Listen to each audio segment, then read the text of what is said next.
Hi guys and gals, Froggy here. This is the back side of one of those compact washer dryer combinations, and the elbow here that is attached to the dryer came apart. So I'm showing you how I'm putting it back together. It's well, it just kind of is manufactured and clips in together. It's not designed to be taken apart and put back together. It's just this lip goes under that lip there, and that allows it to turn, which is fine, except when there's too much stress put on it, it pops open because it's just not a very strong design.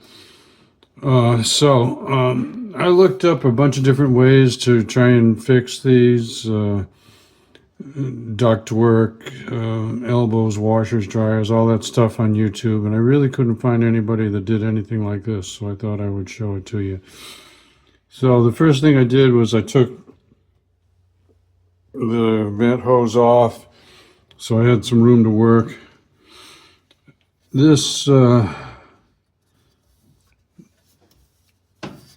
This joint right there underneath, let me get that hose out of the way. Underneath this aluminum tape is the lip that came apart. It's just like this one, only this one's working okay.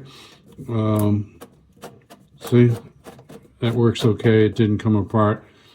This is the one that came apart. So I popped it back together, which was not an easy feat. And then I aluminum taped once I had it in the right angle, because it's not going to turn anymore once I tape it. And now I'm using a couple of big hose clamps.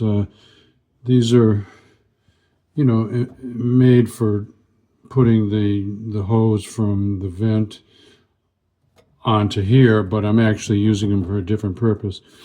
So I'm putting a clamp here on one side of this lip and a clamp on the other side of this lip, and I'm going to safety wire these together in a couple or maybe 3 places, and that way, no matter how hot this gets, or how much it vibrates, or how much there's a pull on this, it won't be able to come apart like it did originally.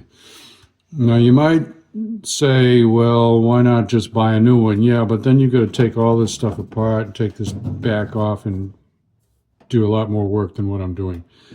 So this will accomplish the same thing. Now, why not just leave it with the aluminum tape? I think it's because of the heat issue. When it gets warm, I think it might possibly soften up the glue on the aluminum tape. I'm not sure if it's a temperature rated glue or not. But anyway, if I put these clamps with safety wire holding the whole thing together mechanically, then it doesn't matter whether the glue gets hot or cold or loosens up or not. It's still got nowhere to go.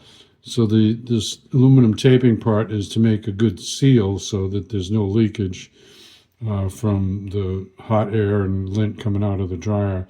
And then this safety wire part, which I'm going to show you, that's so that it can't come apart. So let me get the safety wire out.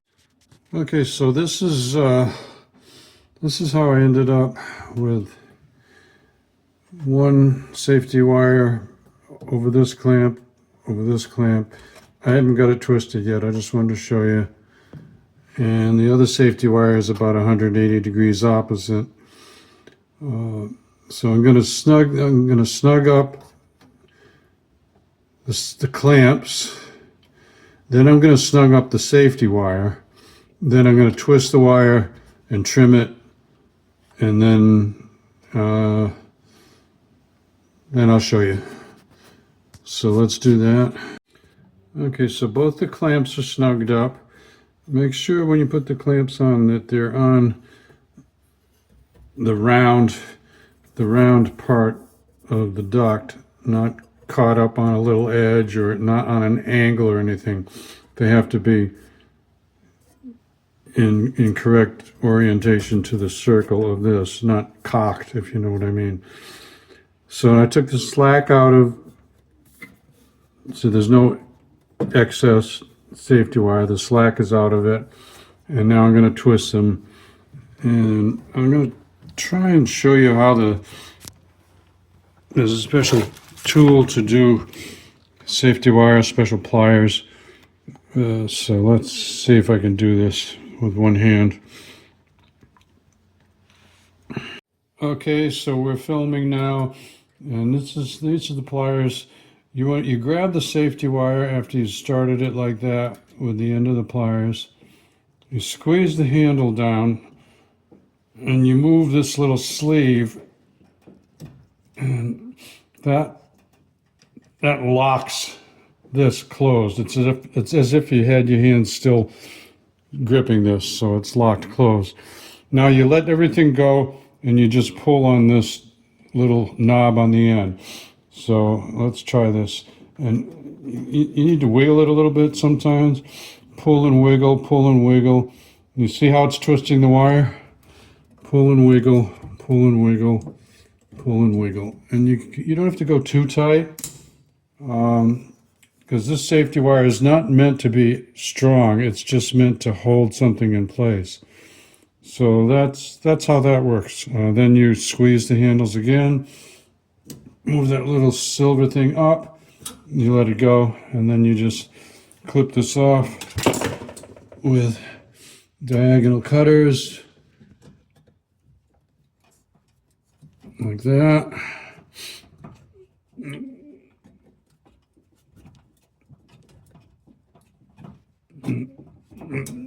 There. And then, let's see. Yeah, well, yeah, I guess we'll go that way on this one.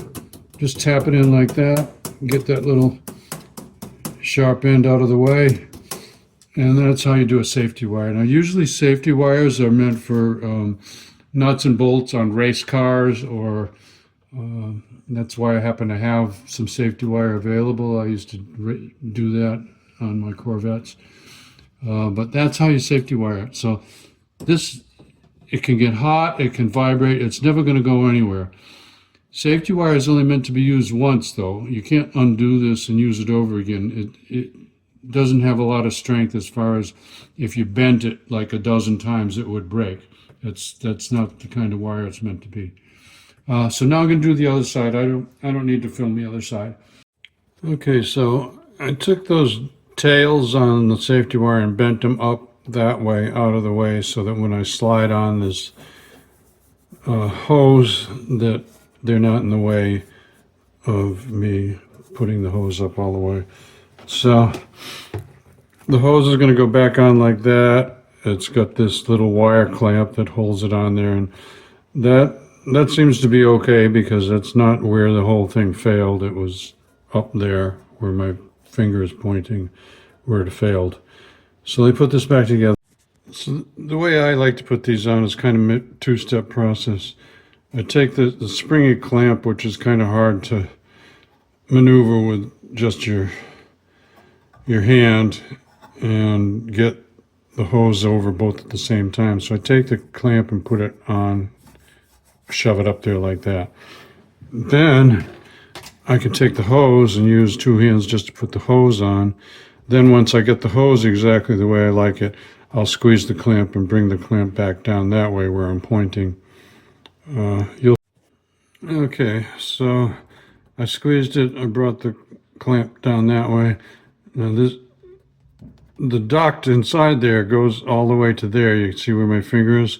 So the clamp has got a real good bite on all of this material of this hose right here. Okay, so that's about the end of it. Just take a look and make sure that when you shove it back in, all this stuff is going to droop down, right? So make this hose as short as you can by shoving it back together. There's nothing you can do with the electrical or the water connections, but the hose, you can just make it short as you can, and then it won't droop down as much. Do you know what I mean? In other words, don't make it as long as you can. because it'll droop. Make it as short as you can, and then it won't droop. The other thing you can actually do also is cut these hoses. They don't have to be the length that you buy them at, but I'm not going to do that with this one because it seems to stay together pretty good when I shorten it up, and it has some kind of a almost like a latching mechanism or something that makes it stay back together. Something about the way the spring is coiled. Okay. I'm not going to show you shoving this back in there because that's just guerrilla work. Give me a thumbs up or a like if this helps you out. Subscribe to my channel if you want more from Froggy. Ring the bell if you want notifications. Be safe, have fun. Froggy out. It's going to be a golden 4 years. Bye.